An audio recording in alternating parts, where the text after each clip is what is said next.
Good morning बच्चों। साई राम। आज हम अपने हिंदी विषय को लेकर फिर उपस्थित हुए हैं। बच्चों, आज के कालांश में हम एक नए पाठ की शुरुआत करने वाले हैं। तो बच्चों, इस पाठ की शुरुआत करने से पूर्व मैं आपको एक चित्र दिखाती हूँ। आप इस चित्र के माध्यम से पता कर सकते हो कि आज हम कौन से पाठ की शुरुआत करेंगे। बच्चों, आपके सामने यह एक पिक्चर है, एक चित्र है। इस चित्र को देखकर क्या लग रहा है? इसमें जो ये महानुभाव खड़े हैं उनके हाथों में क्या है? एक डंडा है। इनकी पोशाक को देखकर क्या लग रहा है? ये कहीं के चौकीदार हैं, मतलब रक्षक हैं। किसी सोसाइटी के होंगे, किसी कंपनी के होंगे। तो बच्चों, चौकीदार का कार्य क्या होता है? चौकीदार का कार्य होता है कि पूरी अपनी कर्तव्य निष्ठा और पूरी ईमानदारी से, चाहे बारिश हो, चाहे कितनी रात हो, चाहे ठंडी हो, गर्मी हो, हर मौसम में यह अपना कर्तव्य पूरा करते हैं। तो बच्चों, आज का हमारा पाठ का नाम क्या है? हमारे पाठ का नाम है रात का चौकीदार। यह हमारे पास किसके रूप में है? पूरक पठन के रूप में। तो आज हम पाठ पढ़ेंगे, पाठ 10, रात का चौकीदार। ये हमारे पास पूरक पठन के रूप में है। तो बच्चों, इस पाठ की शुरुआत करने से पूर्व मैं आपको ये बता दूं कि इस पाठ में जो रात का चौकीदार पाठ है, इस पाठ में किस प्रकार चौकीदार अपनी पूरी कर्तव्य निष्ठा से, पूरी ईमानदारी से अपने कर्तव्य को करता है, और वह यह चाहता है कि जो वो कर्तव्य कर रहा है, अपना कार्य कर रहा है, उसका मेहनताना भी उसे सही रूप से मिले। तो इस पाठ में सबसे पहले हम किसके बारे में देखते हैं? इसके लेखक के बारे में देखते हैं। लेखक कौन है? सुरेश कुशवाहा तन्मय। बच्चों, लेखक की जानकारी लेते हैं। लेखक का परिचय: जन्म कभी है 1 जनवरी 1955, खरगोन, मध्य प्रदेश। तन्मय जी कवि लेखक के रूप में प्रसिद्ध हैं, कवि भी हैं और लेखक भी हैं। उनकी रचनाएं विभिन्न पत्र पत्रिकाओं में छपती रहती है। इनकी प्रमुख कृतियां हैं अक्षरदीप, जलाएं, बाल कविता संग्रह, छोटू का दर्द कहानी, शेष कुशल है और काव्य संग्रह। बच्चों, अब हम गद्य संबंधी देखते हैं। गद्य संबंधी में हमें लेखक ने क्या बताने की कोशिश की है? जो हमारा रात का चौकीदार पाठ है, उस पाठ में हमें क्या बताया है, किस चीज़ से अवगत कराया है, यह देखते हैं। यह किसके रूप में है? हमारे पास एक लघु कथा, छोटी सी कहानी के रूप में है। लघु कथा किसी बड़े परिदृश्य में से एक विशेष क्षण प्रसंग को प्रस्तुत करने का चातुर्य है। प्रस्तुत पाठ में लेखक ने चौकीदार के माध्यम से जहां इस पेशे से जुड़े लोगों की ईमानदारी, कर्तव्य निष्ठा को दिखाया है, वहीं कुछ लोगों की मुफ्तखोरी को दर्शाते हुए जन जागृति करने का प्रयास किया है।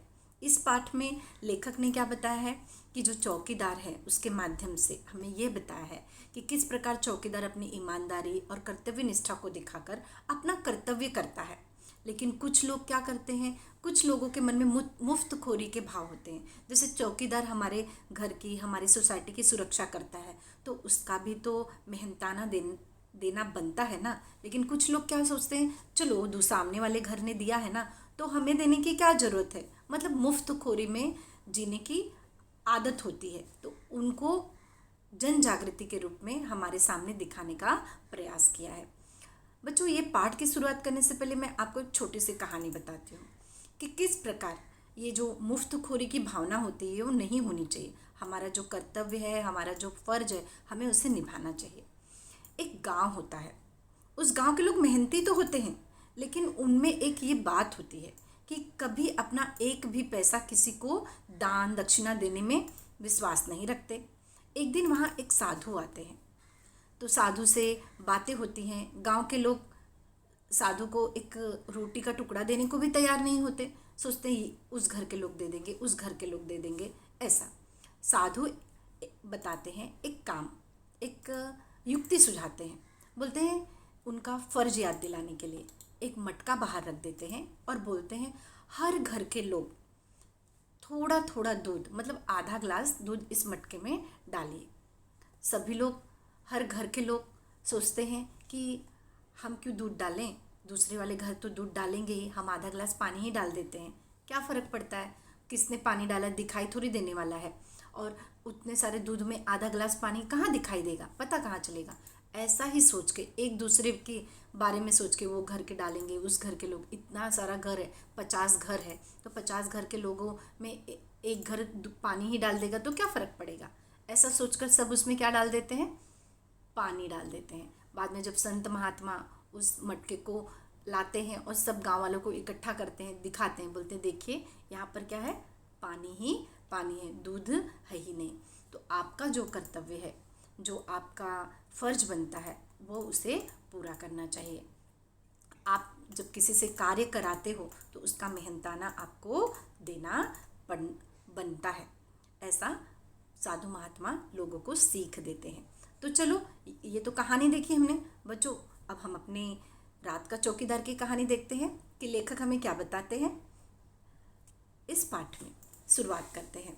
दिसंबर जनवरी की हाड़ कपाती ठंड हो, झमझमाती बरसती वर्षा या उमस भरी गर्मी की रातें, हर मौसम में रात 12 बजे के बाद चौकीदार नाम का यह निरीह प्राणी सड़क पर लाठी ठोकते, सीटी बजाते, हमें सचेत करते हुए कॉलोनी में रात भर चक्कर लगाते रोज सुनाई पड़ता है। लेखक कहते हैं चाहे कितनी भी ठंडी पड़ रही हो, हाड़ कपाती मतलब हड्डी को भी झंझना देने वाली ठंडी, और बहुत जोरों की बारिश हो रही हो और कितनी भी गर्मी हो, हर मौसम में यह चौकीदार नाम का बेजान निरीह प्राणी जो है बेचारा रोज लाठी ठोकते, सीटी बजाते हमें आगाह करता है, सचेत करता है, आगाह करता है, चक्कर लगाता है।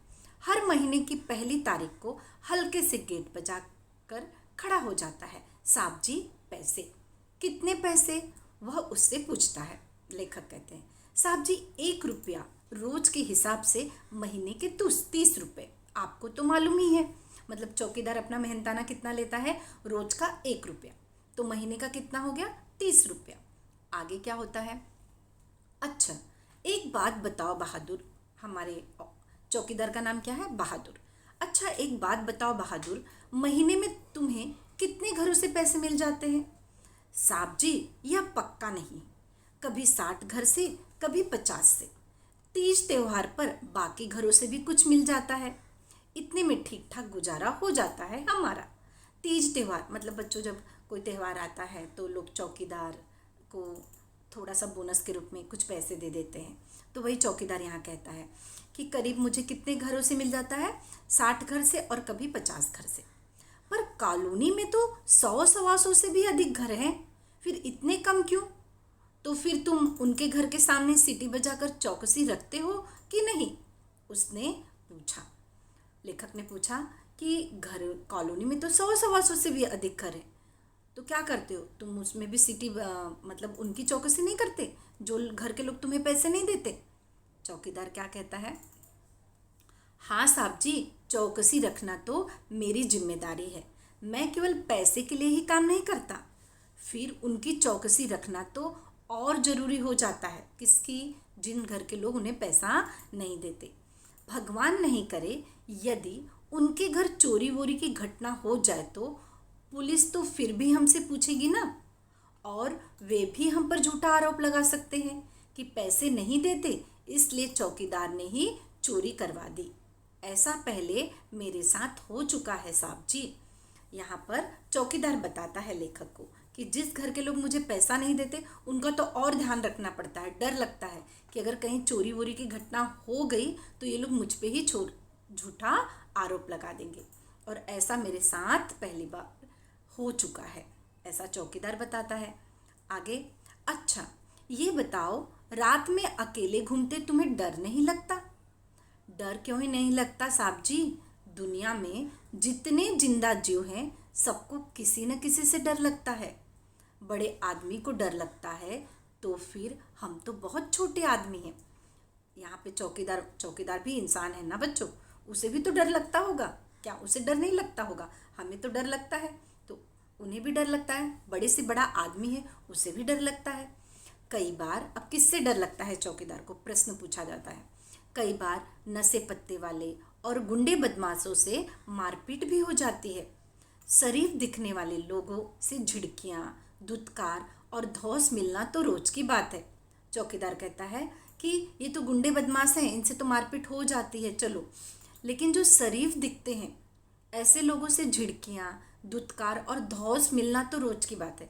जो अच्छे हैं, शरीफ दिखते हैं, ये लोग तो हमें दुत्कार देते हैं, रौब जमाते हैं। अच्छा बहादुर, सोते कब हो तुम फिर? वह फिर प्रश्न करता है। अब हमारे बहादुर क्या बोलते हैं? साहब जी, रोज सुबह 8-9 बजे एक बार कॉलोनी में चक्कर लगाकर तसल्ली कर लेता हूँ कि सब कुछ ठीक है। फिर कल की नींद पूरी करने और आज रात में फिर जागने के लिए आराम से अपनी नींद पूरी करता हूँ। अच्छा साहब जी, अब आप पैसे दे दें तो मैं अगले घर जाऊँ। अब यहाँ पर चौकीदार क्या करता है? लेखक से पैसे मांगता है कि भाई आप पैसे दो तो मैं अगले घर जाऊँ। अरे भाई, अभी तुमने ही कहा कि जो पैसे नहीं देते उनका ध्यान तुम्हें ज़्यादा रखना पड़ता है, तो अब से मेरे घर की चौकसी भी तुम्हें बिना पैसों के करनी होगी, समझे?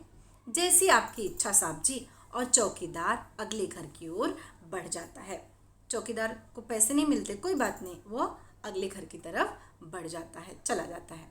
आगे लेखक कहता है, मैं सोचता हूँ कि बिना किसी ऊपरी दबाव अथवा नियंत्रण के एकाकी रूप से इतनी जिम्मेदारी से अपना कर्तव्य निभाने वाला, हमारी सुरक्षा की चिंता करने वाला, निष्कपट भाव से काम करने वाला यह रात का रखवाला स्वयं कितना असुरक्षित और अकेला है। लेखक किसके बारे में सोच रहा है? रात के चौकीदार के बारे में सोच रहा है कि बिना किसी निष्कपट, कोई छल कपट नहीं है, हमारी रखवाली करता है और स्वयं कितना असुरक्षित और अकेला है। मैं रात भर ऊहापोह में रहा, ठीक से भी नींद नहीं आई। ऊहापोह मतलब उधेड़ बुन में लगा रहा, मुझे ठीक से नींद नहीं आई। सवेरे उठने तक मैं निर्णय ले चुका था। मैंने चौकीदार को बुलाया, उससे कहा, मेरे घर की चौकसी करने का तुम्हें पूरा मेहनताना मिलेगा। चौकीदार ने सलाम किया और चला गया। मैंने चैन की सांस ली और उसके प्रति श्रद्धा बढ़ गई।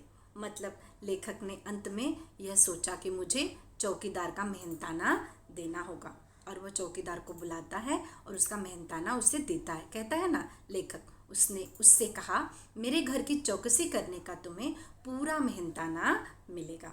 और इस प्रकार चौकीदार को लेखक में उसका जो मेहनताना होता है वह देता है, और चौकीदार सलाम कर कर चला गया। मैंने चैन की सांस ली और उसके प्रति श्रद्धा बढ़ गई।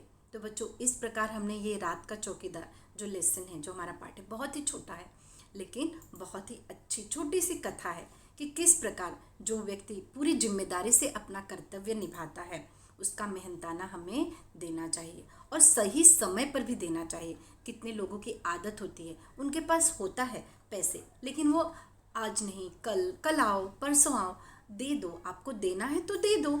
आज कल पे टाल कर भी कोई फ़ायदा नहीं है। इंसान ने बड़ी मेहनत से अपना कर्तव्य पूरा किया है, तो उसके कर्तव्य के अनुसार उसका जो मेहनताना बनता है हमें उसे देना चाहिए।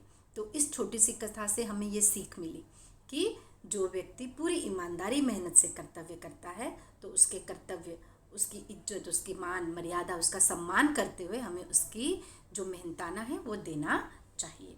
मुझे उम्मीद है आपको ये पाठ समझा होगा।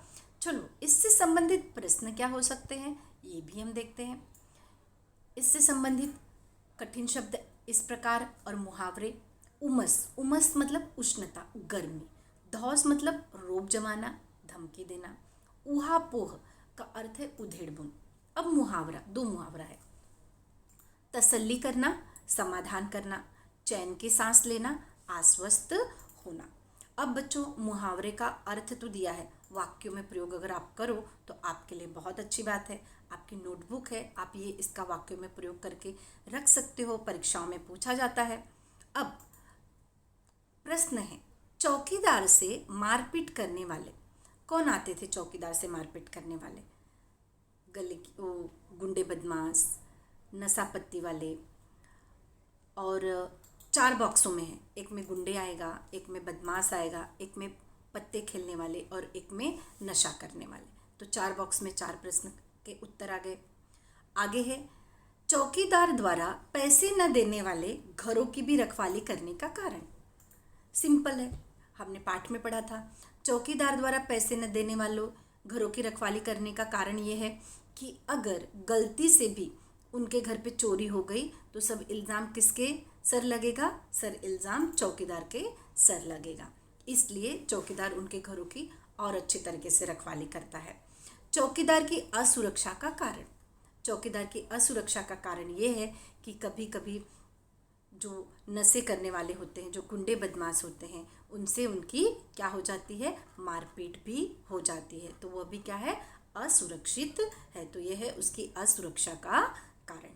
तो बच्चों, इससे संबंधित कैसे प्रश्न हैं? समानार्थी भी पूछे जा सकते हैं, विरुद्धार्थी भी, समझ कर लिखो, प्रश्न बनाओ, ऐसे विविध प्रकार के प्रश्न आपको पूछे जा सकते हैं। मैंने 2 आपके पास उदाहरण के तौर पे दिया कि इस प्रकार के भी प्रश्न होते हैं।